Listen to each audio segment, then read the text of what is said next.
Bharatiya Janata party ने T Raja Singh जो गोशामहल से विधायक है उनकी सस्पेंशन हटाने को लेकर काफी सियासत गर्माती दिखाई दे रही है हैदराबाद शहर में।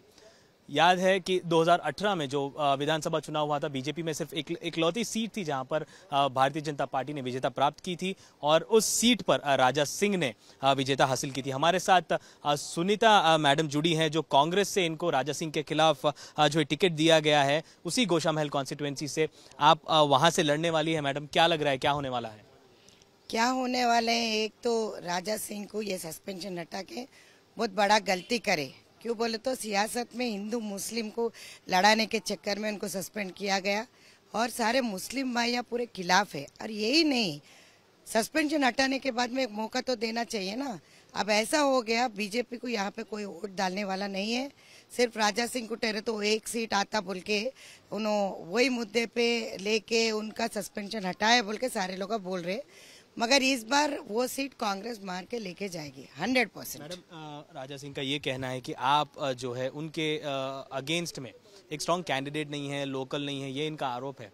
तो आप क्या कहते हैं, मुद्दा क्या है? गोशामहल कॉन्स्टिट्यूएंसी में मुद्दा क्या है? किस मुद्दे पर चुनाव लड़ा जाएगा इस आने वाले समय में?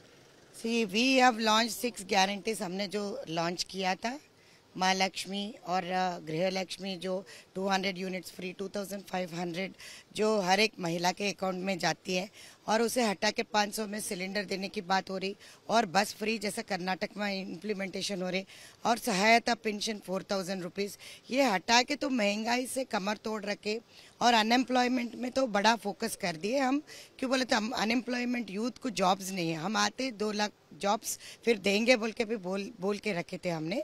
तो ये सब हटा के अगर गोशामहल देखा गया तो गोशामहल में डेवलपमेंट नहीं है, और राजा सिंह की गुंडागर्दी यहाँ तक पहुँच गई कि सारे घरा भी अगर कमीशन नहीं दिए तो तोड़ने लगा दे रहा।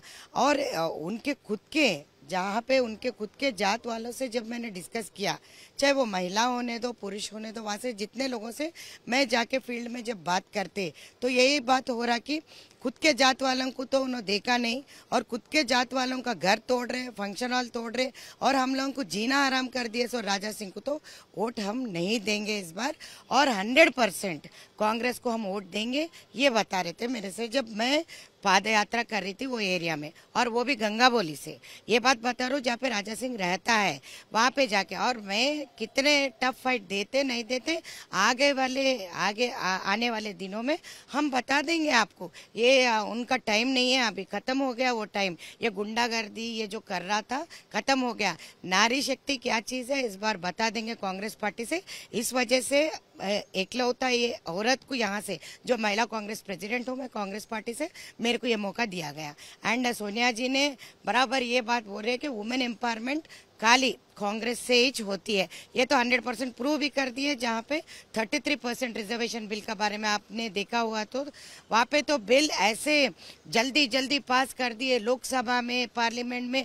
9 साल सो के मोदी जी को इतना क्या पड़ी थी, ठीक है 9 साल में उन लोग नहीं करे। ये 33% के बारे में आज बात करके 33% स्पेशल लगा के क्या करे, डिलिमिटाइजेशन और सेंसस पे ढकेल देके फिर एक 10 साल टाइम पास कर दिए। तो बीजेपी को अगर इस बात पे अगर हम बात करें तो बीजेपी के पास भी कुछ हथियार हैं, मैनिफेस्टो उनका अभी आया नहीं है, कैंडिडेट्स की लिस्ट में सस्पेंशन हटा और राजा सिंह का नाम पहली लिस्ट में आ गया है।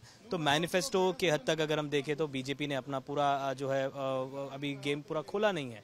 तो कांग्रेस के लिए खास करके गोशामहल कितना अहम होगा इस मुद्दे पर, जब दूसरी अगर हम देखें दूसरे लीडर्स भी है पार्टी में जहां पर चेंजेस हुए हैं, भारतीय जनता पार्टी हो या कांग्रेस पार्टी हो, लेकिन राजा सिंह ही मुद्दा क्यों, राजा सिंह के ऊपर ही क्यों इतने सवाल खड़े होते हैं हर वक्त जब चुनाव करीब आते हैं?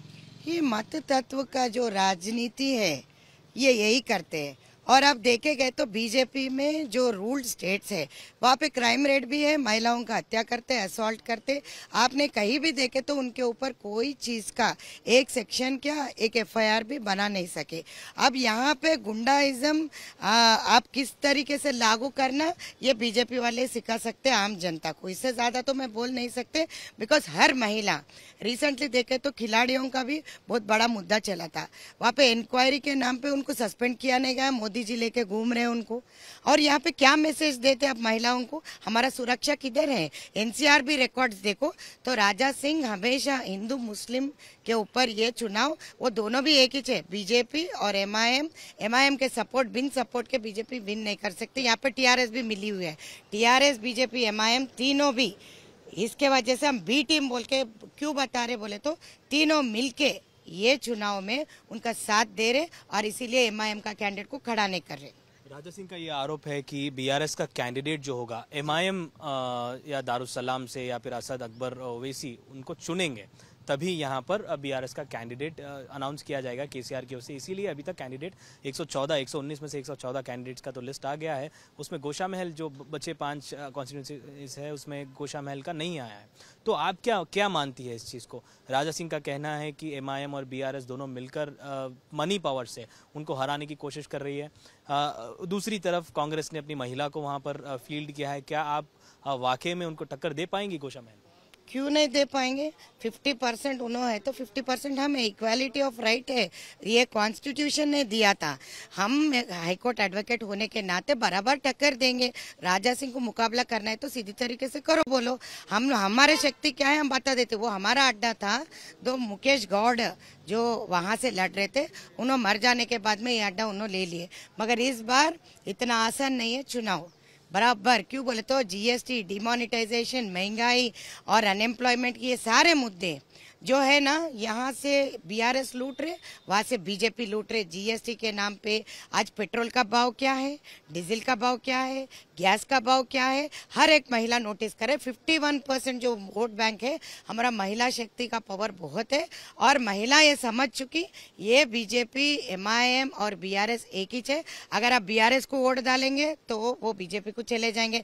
राजा सिंह सोच रहे होंगे इस बार उन्होंने चुनाव जीतेंगे, मगर हरगिज ये चुनाव उन्होंने नहीं जीतेंगे। ये 100% लिखे, फिर आप आके मेरे से इंटरव्यू ले सकते हैं। मैडम एक आखिरी सवाल करता हूं मैं इसी विषय पर, जिस पर ज़्यादा पॉलिटिक्स एस्केलेट हो रहा है, काफ़ी उभरता दिख रहा है, गर्मा गर्मी है कि राजा सिंह का सस्पेंशन क्यों रिवोक किया गया। राजा सिंह का ये मानना है कोर्ट ने उनके फेवर में ऑर्डर्स दिए हैं, उनके बयान में ऐसा कुछ गलत नहीं दिखा, ऐसा उनका कहना है। उसके चलते ही पार्टी ने उनका सस्पेंशन हटाया।